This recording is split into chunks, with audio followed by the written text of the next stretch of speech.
द्वेष कोण करतं हे तर जग बघतंय. राहिला बावनकुळे साहेबांचा विषय, तर त्यांनी अमरावतीमध्ये जी घाण करून ठेवलेली आहे ती कशी काय साफ करायची? आणि बावनकुळे साहेबांना बहुतेक कमी लिहिता वाचता येत असावं. कारण तिथं त्या पत्रामध्ये असं दिलेलं आहे, की तुम्ही वोटिंग झालं 15 तारखेनंतर पैसे द्या. तसंही तुम्ही 3 महिने उशिरा देताय. मागच्या 3 ते 4 महिन्याचे पैसे एकदम टाकायचा प्रयत्न करताय. तर तुम्ही एवढा उशीर केलाय ना, तर मग वोटिंग झाल्यानंतर करा.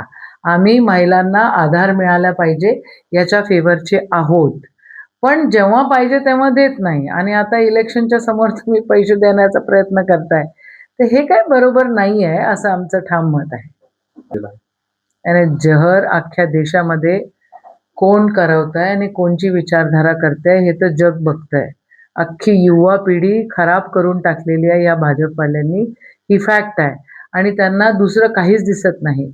अमरावतीसारख्या आमच्या छोट्याशा आणि छानशा शहराला पण यांची नजर लागलेली आहे. आणि त्यांना निवडणूक फक्त हिंदू-मुस्लिमवर न्यायची आहे. म्हणून त्यांचा गोंधळ सुरू असतो. आणि जहर जहर जे तुम्ही म्हटलं, हे तर तेच ओकत असतात. रोज ओकतात, सतत ओकतात आणि इलेक्शन आलं की जास्त ओकतात.